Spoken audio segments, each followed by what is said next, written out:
What's on the tray today? It's a couple of theatre programmes. Theatre programmes are one of my collecting fields. I do have thousands and I haven't lost them, they're still here. I'm very, very pleased to have these two particular ones. I've separated them because of what they tell you. They tell you such a lot.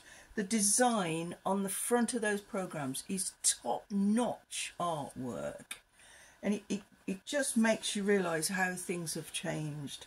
These are both from the Second World War. The one has on the back a thing about air raid warnings, which theatre programmes would have on during the Second World War, and it says, in case a warning should be given during the performance, the house lights will be switched on at once and the curtain will come down. But if it's near to the end of the play, the curtain won't come down. They'll wait till the end of the play, and don't worry, it's all right. No, unbelievable. The prices are there, and the prices are different for members of HM forces. There's all sorts of little bits of information on theatre programmes that can teach you about what was happening in the world. This one doesn't have any reference to the war in it at all, except that it's very, very thin paper, so you can work out that it was made at a time when they didn't have resources as much as they might have done. These are both from Northampton, and they're from different theatres in Northampton, the Repertory Theatre and the New Theatre in Northampton. To consider that these are from outside of London, there were thousands of small theatres. They've almost all gone.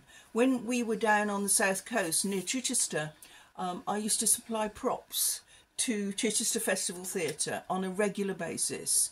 They used to come to me for all sorts of things, the right plate or the right whatever it is that they wanted, maybe a light fitting or something, and I would usually be able to help them out.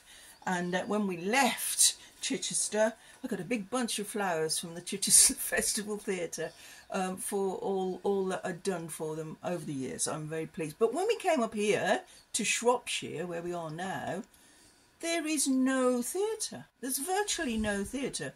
There is a theatre in Shrewsbury, but all the performances are come from somewhere else. They're a touring show, so there's not a small theatre group putting on shows.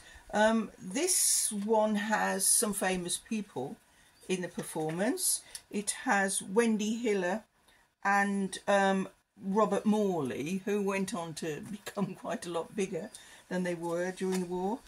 But the other one doesn't have anybody famous. They're just people, not touring players. They're just people who did rep and tried to make a go of it. The next week it says Elsie and Doris Waters are on. Anyone who knows about the Second World War will know Elsie and Doris Waters.